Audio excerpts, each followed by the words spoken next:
Hey BookTube, you sick of me yet? I am here to do the last bit of haul for March. I know it's April. Let's just suck it up and get through it, shall we? Because here's what happened. My husband goes away. He buys me books because he can order them on Amazon and have them shipped here with cute little notes. And I buy books because they make me feel better. So the first thing that started were these guys. He bought me The Ring, which I finished and reviewed. Now I'm not going to read the other two until he's home again because I have this weird habit of not reading horror books unless there are people around. Although my mom's coming for a visit, maybe I'll knock them out. So the next one is Loop and the final one is Spiral. Now I know another one called Birthdays just came out, but I'm going to wait until it's looks like this because they all look alike and I want them to look alike. I am that person. And I'm okay with that. These are by Koji Suzuki. They of course inspired the Ring series, Ringu, Rings 2, Ring 0. Great little horror novels. Japanese horror novels. I like Japanese horror. It's a thing. It's my thing. I also like Juon, but I am not a fan of the American remakes of the movies. Let me move those over there. Up next, as soon as the hubby left, he had this sent to me. It was on my wish list. It's a vintage red spine. I love the red spines, the vintage red spines. It's a picture of Dorian Gray by Oscar Wilde. I have never read it. I'm looking forward to it. It's only 194 pages. I was going to do it as a part of the RG Devil Ship read-along, but that ended, and then she did Valley of the Dolls, which I've read and I wasn't a big fan of, so... But I'll read it at my own time. I want to read all the classics. I'm in a classics mood right now. Then from Persephone, because I've seen so many of them on BookTube, because I watch a lot of British booktubers, I picked up these two books. Number 42, The Blank Wall by Elizabeth Saxony Holding. I don't need to explain what A Picture of Dorian Gray is about, right? Right? Right. Okay.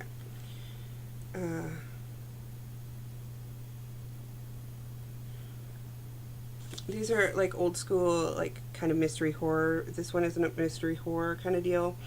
I've never read a Persephone, but they're so beautiful. You are right, people. They are beautiful. And look at that end paper. And look at the bookmark they give you. Like, I want all of these.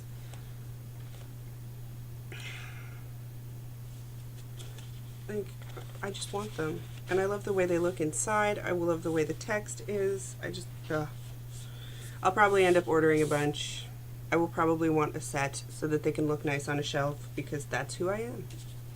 And then I picked up Harriet by Elizabeth Jenkins, which has this glorious end paper. And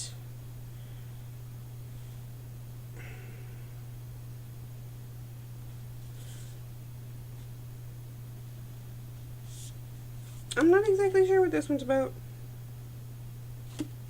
Can't even tell you. Don't even remember. Will this tell me?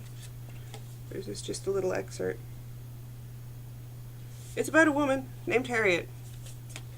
I know I read the synopses, and that's why I decided to pick it up.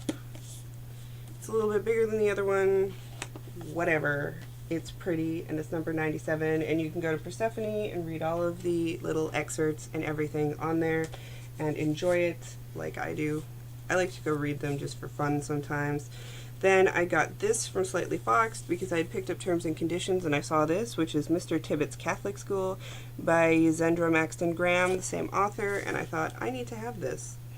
And I'm not going to take the chance that it's going to sell out, so I picked it up really fast because I was having a sad day. And this is about St. Philip's, founded in 1934 by Catholic convert Richard Tibbs.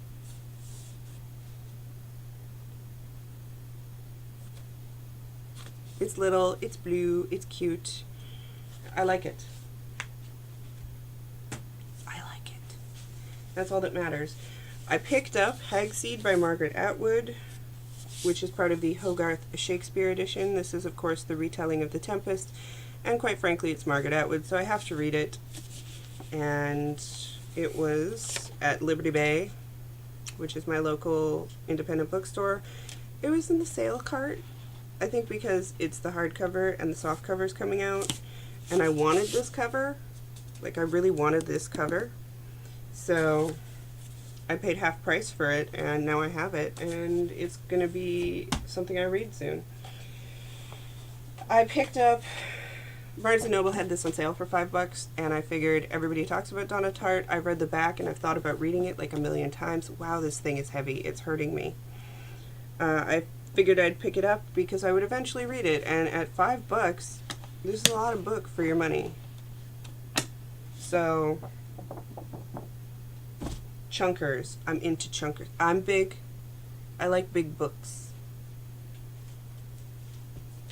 Then I picked up Idaho, which actually I really want to start on. Everything I've shown you so far, I've been like, I really want to start this, but I'm not joking with this one, by Emily Ruskovich.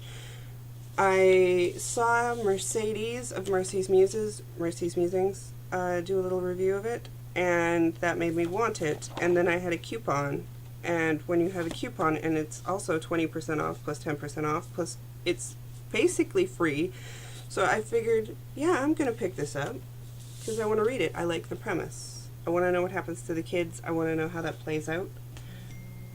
And I'm just excited. I'm excited.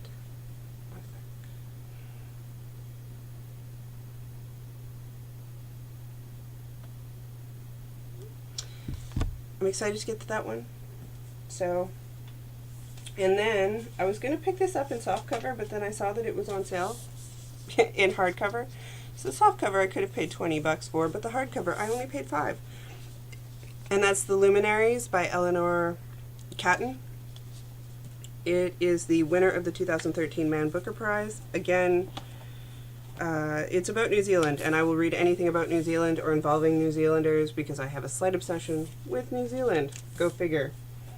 Everybody's pretty much read this except for me, so I'm not going to get into what it's about, but hey, $6. Brand new. And my book of the month, March, which is the first book of the month I've ever had, came, and my pick was Dead Letters, and I'm looking forward to reading this. I heart book of the month. And do I really need to say what it's about? I know everyone else picked like Exit West or whatever, but this is the one I really wanted. This is the one that spoke to me. It's by Kate Dolan Leach, and it's not too big. I imagine, I just like the fact that someone's named Zelda, although every time I see someone named Zelda, it's either going to make me think of F. Scott Fitzgerald or video games. And it's about sisters, and there's some sort of death, and I'm not really going to get into it, except that I'm looking forward to reading it. I have seen on Litsy, some people have highlighted some choice portions of this book, and that has made me want to jump into it even more. So, everything's slowly climbing in the ranks. I'm glad I don't have to account to anybody with my reading. But be nice if I could have a bender where I just get through like I think I did 10 books in January and 5 books in February, or something like that. Either way, I need to step up my book game. 5 books is not cutting it. I will work on that. But that was the last of my March haul. My April haul is really tiny so far. Like, not really tiny, but by most people's measurements, it's small. But I'm hoping to keep it that way because I want to get some out, and there's a Friends of the Library book sale at the end of April that I am positively salivating over. Not even gonna lie to you. Like, I'm gonna get up early for that, and I don't get up early for anything. Unless I have to work, or I have a, you know what I mean. It's, no. If someone's like, you want to go for coffee at like 10 in the morning, I'm like, no, because I have to get up at 9 to do that. It's not happening. Not on a weekend. But that day, I will get up early. So that is the end of my March haul, and I will see you again for April's haul, and I will try to keep it more on track.